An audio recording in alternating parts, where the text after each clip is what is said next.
them. They did not know where they could find the strange things. They asked a wise man to help them paper that will hold fire and wind. He cried, "There is no such paper in Japan." What could they do? They feared they would never see their home again. They were so sad and they left their friends and wandered a long distance into the forest. Great tears fell from their eyes.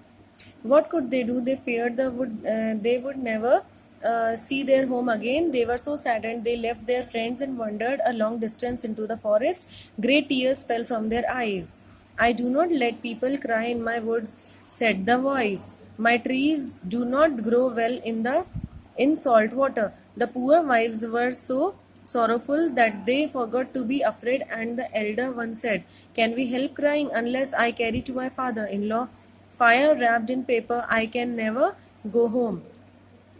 And I wailed the younger, "Unless I carry wind wrapped in paper, I can never go home." None of the wise men have ever heard of such things. What shall we do?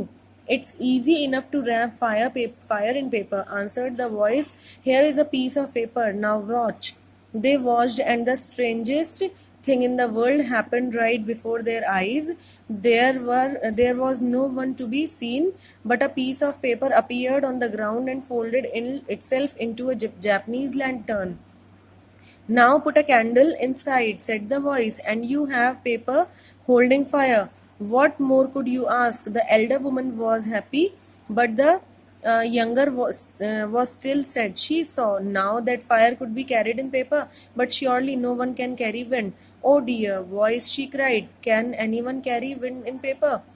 "That is much easier than carrying fire," replies the voice, "for which does not burn holes. Now watch." They watched eagerly.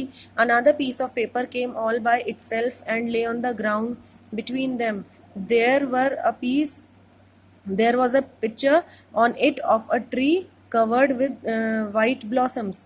Two women stood under the tree gathering the blossoms. "The two women are yourselves," said the voice, "and the blossoms are the gifts that your father-in-law will give you when you go home." "But I cannot go home," the younger woman wailed, "for I cannot carry wind wrapped in paper.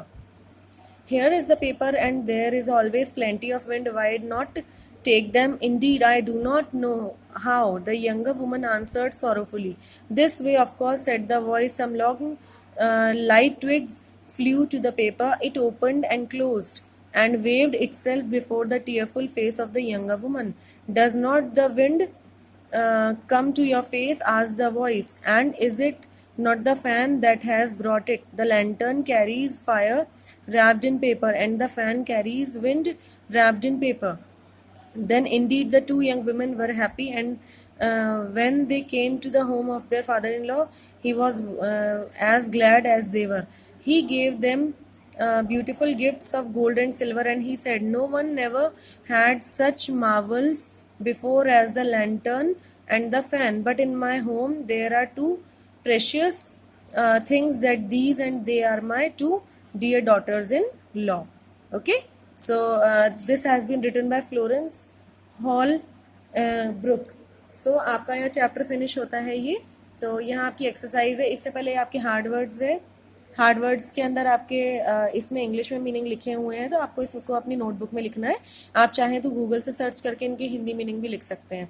ये आपकी exercises आ जाती है, तो इन्हें आपको पहले book से search करना है, और आफ्टर 2 डेज के बाद में हम आपको इनके आंसर्स भेजेंगे, तो आप उनमें से इन्हें मैच कर लीजिएगा. ओके, सो बाय बाय एवरीवन. यहाँ भी देख लीजिए एक बार आप, ये भी है आपका.